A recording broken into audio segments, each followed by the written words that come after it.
நீங்கள் கேட்கவிருப்பது ஜூனியர் விகடனில் வெளியாகும் பா. திருமாவேலனின் பெரியோர்களே தாய்மார்களே தொடரின் பகுதி 50. பெரியோர்களே தாய்மார்களே, பல ஆண்டுகளுக்கு முன் காலத்துடனும் விதியுடனும் நாம் ஒரு ஒப்பந்தம் செய்து கொண்டோம். இதோ முழுமையாக இல்லாவிட்டாலும் கணிசமான அளவில் அந்த ஒப்பந்தத்தை செயலாக்கும் நேரம் வந்திருக்கிறது. உலகமெல்லாம் உறங்கிக் கொண்டிருக்கும் இன்றைய நள்ளிரவு நேரத்திலே வாழ்வையும் சுதந்திரத்தையும் நோக்கி இந்தியா வெளிப்படைய போகிறது. நாம் பழமையில் இருந்து புதுமைக்கு அடியெடுத்து வைக்கும் போது ஒரு யுகம் முடிந்து நெடிய அழுத்தங்களுக்கு ஆட்பட்டு கிடந்த ஒரு நாட்டின் ஆன்மா மீண்டும் பேச கற்றுக்கொள்ளப் போகிறது. இது ஓர் அரிய நேரம். இந்த புனிதமான நேரத்திலே இந்திய மக்களுக்காகவும் பறந்து விரிந்த மனித குலத்தின் சேவைக்காகவும் நம்மை நாமே அர்ப்பணிக்க சபதம் எடுத்துக் கொள்வது பொருத்தமானது என்று 1947 ஆகஸ்ட் 15 ஜவஹர்லால் நேரு பேசிக்கொண்டே இருக்கிறார். அரங்கத்துக்குள் இருந்தவர்கள் கைதட்டி கொண்டே இருக்கிறார்கள். வெளியில் பட்டாசு வெடித்துக் கொண்டே இருக்கிறது. 400 ஆண்டு கால நாசகார அடிமைத்தனம் முடிந்து நம்மை நாமே ஆளலாம் என்ற புதிய பொறுப்பை நாம் ஏற்றது அந்த நள்ளிரவு நேரத்தில் தான். இரவிலே வாங்கினோம், இன்னும் விடியவே இல்லை என்பது புதுக்கவிதை. பிரிட்டிஷ் அரசு நமக்கு அதிகாரத்தை கைமாற்றி தருவதாக அதிகாரப்பூர்வமாக அறிவித்தவர் மவுண்ட் பேட்டன். மார்ச் 24 அவர் இந்திய வைஸ்ராயானார். அவருக்கு முன்னால் இந்த பொறுப்பில் இருந்தவர் வேவல். பிரிட்டிஷ் படைகளை கொஞ்சம் கொஞ்சமாக விலக்கி கொண்டு நாம் இந்த நாட்டை விட்டு வெளியேறி விடுவதுதான் நல்லது. இங்கு மத கலவரங்கள் அதிகமாக நடக்கப் போகின்றன. இங்கே இருந்தால் இவை அனைத்துக்கும் நாம் தான் பொறுப்பேற்க வேண்டும் என்று அன்றைய இங்கிலாந்து பிரதமர் அட்லிக்கு வைஸ்ராய் வேல்ஸ் கடிதம் அனுப்பினார். இதனை அட்லி ஏற்கவில்லை. இந்துக்கள் வசிக்கும் மாகாணம், முஸ்லிம்கள் வசிக்கும் மாகாணம் என இந்தியாவை பிரித்து இரண்டிலும் இடைக்கால அரசாங்கத்தை உருவாக்கிவிட்டு வெளியேற வேண்டும் என்று பிரதமர் அட்லி நினைத்தார். அதை செயல்படுத்தக்கூடியவராக ஒருவரை தேடினார். நிர்வாகியாக மட்டுமல்ல, ராணுவ தளபதியாகவும் இருப்பவர்தான் சண்டையை அடக்கி அரசாங்கத்தை அமைக்க முடியும் என்று அட்லி நினைத்தார். அப்போது அவர் நினைவுக்கு வந்தவர்தான் மவுண்ட் பேட்டன். 2ஆம் உலகப் போர் நடந்து வந்த நேரத்தில் தென்கிழக்கு ஆசியாவின் நேசநாட்டு படைகளின் தலைமை தளபதியாக சிங்கப்பூரில் இருந்தவர் மவுண்ட் பேட்டன். அவர் அங்கு இருக்கும் போதே நேருவுக்கும் தெரியும். நேருவை மலேயாவுக்குள் பேசவிடலாமா கூடாதா என்று விவாதம் வந்தபோது பேசட்டும் என்று முடிவெடுத்தவர் மவுண்ட் பேட்டன். அதனால் இருவரும் நண்பர்களாகி இருந்தனர். இந்தியா அவருக்கு அறிமுகமாகியும் பிடித்தமானதாகவும் இருந்தது. 1948 ஜூன் மாதத்துக்குள் இந்தியாவை விட்டு பிரிட்டிஷார் வெளியேறி விடுவார்கள் என்று பிரதமர் அட்லி ஏற்கனவே அறிவித்திருந்தார். ஆனால் 1947 ஜூன் மாதத்தில் மவுண்ட் பேட்டன் ஒரு அறிவிப்பை செய்தார். இந்த ஆண்டு ஆகஸ்ட் 15க்குள் இறையாண்மையுள்ள 2 நாடுகள் அமைந்துவிடும் என்று. ஒன்றுபட்ட இந்தியாவுக்கு விடுதலை தந்துவிட்டு போய்விடுவது என்றால் அது ஒரே நாளில் முடிந்து போய்விடும். ஆனால் ஒரு நாட்டை 2ஆக பிரிப்பது என்று முடிவெடுத்தால் குறைந்தது 10 ஆண்டுகள் ஆகும் என்று அன்றைய வெளிநாட்டு பத்திரிகைகள் எழுதின.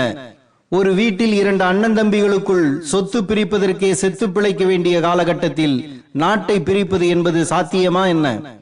2.5 மாதங்களில் இந்தியாவை பிரித்து 2 தேசங்களை உருவாக்குகிறேன் என்று சபதம் எடுத்தார் மவுண்ட் பேட்டன். நாட்டை பிரிப்பதாக இருந்தால் முதலில் காங்கிரஸை பிரிக்க வேண்டும் என்று முடிவெடுத்தார். காந்தியை தனியாகவும் நேரு உள்ளிட்டவர்களை தனியாகவும் பிரித்தார். மவுண்ட் பேட்டனின் முதல் வெற்றியே இதுதான். இடைக்கால இந்தியா அமைந்தால் உங்கள் கையில் அதிகாரம் வந்து சேரும் என்பது நேருவுக்கு மகிழ்ச்சியை கொடுத்தது.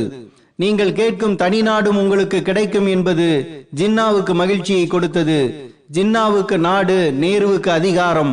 மவுண்ட் பேட்டனின் எளிய சூத்திரம் இதுதான். நேரு, ஜின்னா, மவுண்ட் பேட்டன் ஆகிய 3 பேருக்குமே பிடிக்காத கோரிக்கைகளை காந்தி வைத்தார். இந்திய பிரிவினையை பிரிட்டிஷார் செய்யக்கூடாது. இங்கு இடைக்கால அரசு உடனடியாக அமைந்து அதற்கு ஜின்னா பொறுப்பேற்க வேண்டும் என்றார் காந்தி. வெளியேற தயாராக இல்லை மவுண்ட் பேட்டன். ஜின்னாவுக்கு அதிகாரம் போய் சேருவதை விரும்பவில்லை நேரு. ஒன்றுபட்ட இந்தியாவில் தலைமை பொறுப்பை ஏற்பதை ஜின்னாவும் விரும்பவில்லை. எனவே இந்திய விடுதலைக்கான இறுதிக்கட்ட பேச்சுவார்த்தைகளில் ஓரங்கட்டப்பட்டார் காந்தி.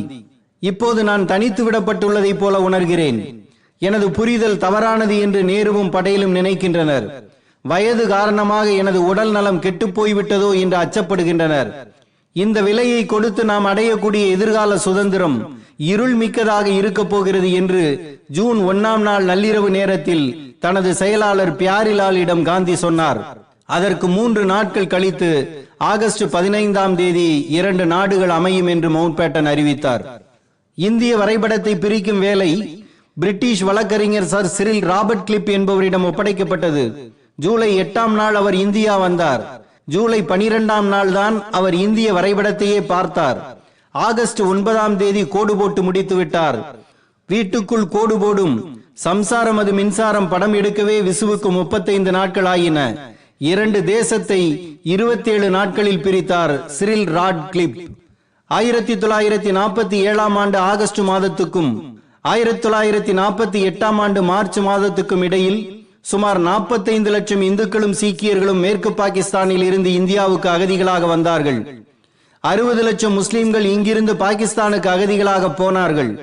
கொலையும் கொள்ளையும் பாலியல் பலாத்காரமும் பாவச் செயல்களும் 2 பக்கங்களிலும் நடந்தன. இந்திய பிரிவினையை பற்றி எழுதும் எல்லா வரலாற்றாசிரியர்களும் கோடிக்கணக்கான மக்களின் உயிர்கள் தொடர்பான ஒரு விஷயத்தில் காட்டப்பட்ட பண்பற்ற அலட்சியத்துக்காக நேருவையும் ஜின்னாவையும் மவுண்ட் பேட்டனையும் கண்டிக்க தவறவில்லை. வரலாற்றின் மிகப்பெரிய நிர்வாக நடவடிக்கை ஒன்றை 2.5 மாதங்களுக்கும் குறைவான காலத்தில் நிறைவேற்றியதாக மவுண்ட் பேட்டன் பெருமையடித்துக் கொண்டார்.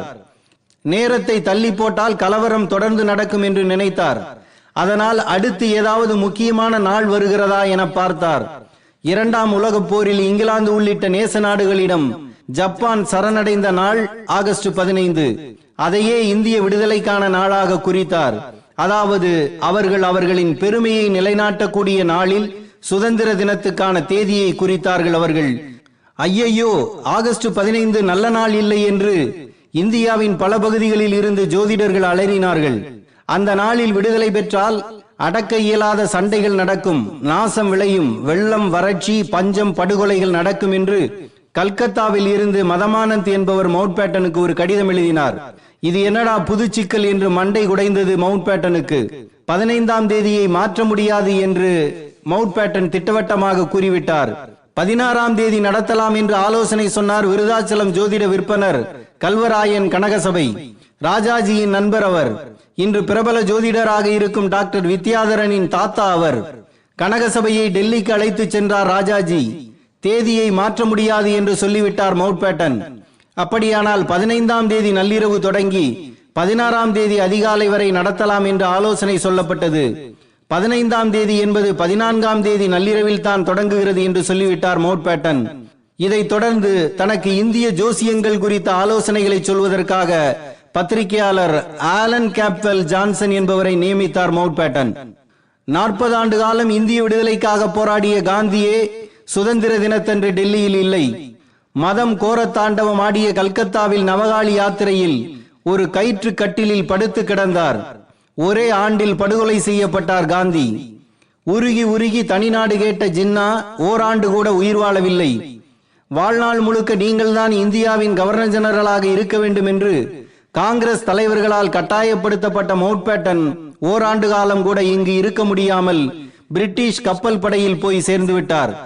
மிக வயதான காலத்தில் அயர்லாந்து அரண்மனையில் குடும்பத்துடன் விடுமுறையை கழித்துக் கொண்டிருந்த மவுண்ட் பேட்டன் அயர்லாந்து புரட்சி ராணுவத்தால் குண்டு வீசி கொல்லப்பட்டார். 3 ஆண்டுகளில் உடல்நலம் பாதிக்கப்பட்டு படையில் இறந்து போனார். நாம் மாபெரும் லட்சியத்துக்காக போராடும் அற்பமானவர்கள்.